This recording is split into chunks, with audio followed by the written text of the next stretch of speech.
Baiona, la ria de Vigo davant de les Illes Cíes ens dona la benvinguda. Fa segles que la va donar també a Martín Alonso Pinzón i a la seva caravel·la La Pinta. Baiona va ser el primer lloc d'Espanya on van arribar els descobridors i el primer en saber que s'havien descobert les Amèriques. Un dels llocs referents és la imponent Santa Maria de Baiona. Al fons de la nau destaca un impressionant retaule barroc. Del segle XIII, de transició del romànic al gòtic, va ser col·legiata del 1482 al 1850.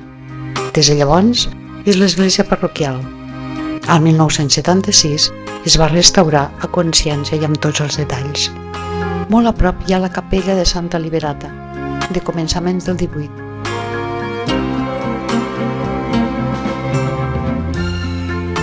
I la capella de la Misericòrdia, que guarda un ric patrimoni com aquest retaule.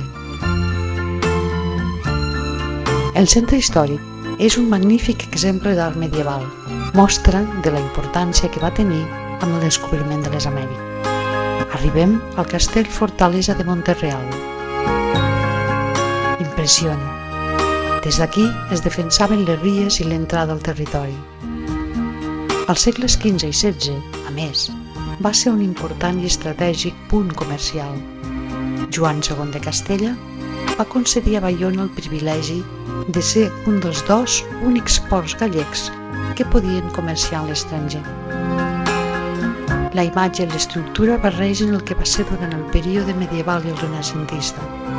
Es mantenen fortes les tres torres des d'on es protegia la fortalesa des de diferents punts. La torre del rellotge, la de les tres tenalles i la del príncep.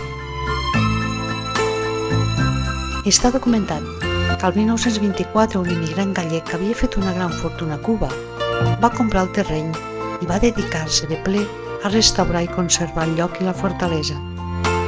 Popularment, ara també és conegut com el Castell de Baiona.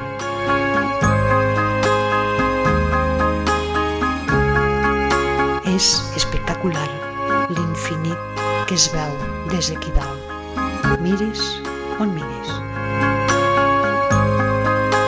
Un extens espai ple d'història, cuidat i net com una patena. Mostra del carinyo que li tenen els baionesos i baioneses i l'orgull amb què el mostren als visitants.